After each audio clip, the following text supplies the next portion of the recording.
piccolo promo. Sì, promo. Da fine settembre, ottobre, sì dai, ottobre 2025.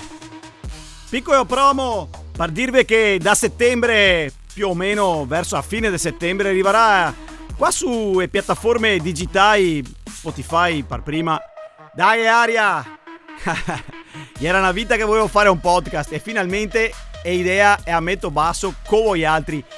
Finalmente, perché dopo tanto tempo che si parla con ospiti famosi, finalmente voglio fare parlare persone che non si conosciute, non famose. Niente interviste ai personaggioni famosi, anche perché mi non ne conosco neanche uno, tutti quelli che conosco dicono come me, dei disgraziati.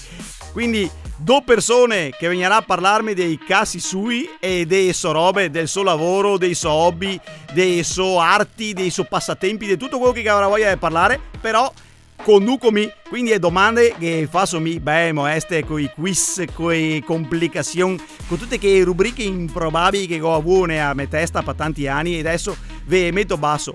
Adesso i profili di Instagram e Facebook e potete leggere di cosa che si tratta e come che si candida. E il podcast si chiamerà Daghe Aria, perché noi altri ne piace dare aria a bocca, ne piace fare i bauchi, ne piace ciaccoiare più che altro. Ovviamente l'unica regola è quella che si parla veneto, quindi tutti i podcast che vi ascoltate fin adesso, italiani con personaggioni famosi, noi che sono meglio neanche a fiare a sta roba qua.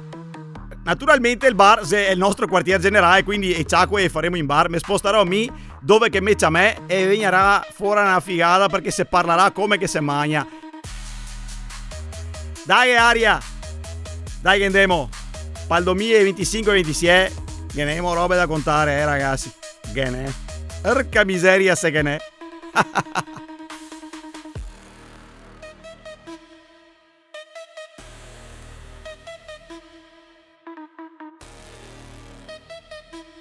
Perché ne altri siamo gente così, ne piace dare aria a bocca.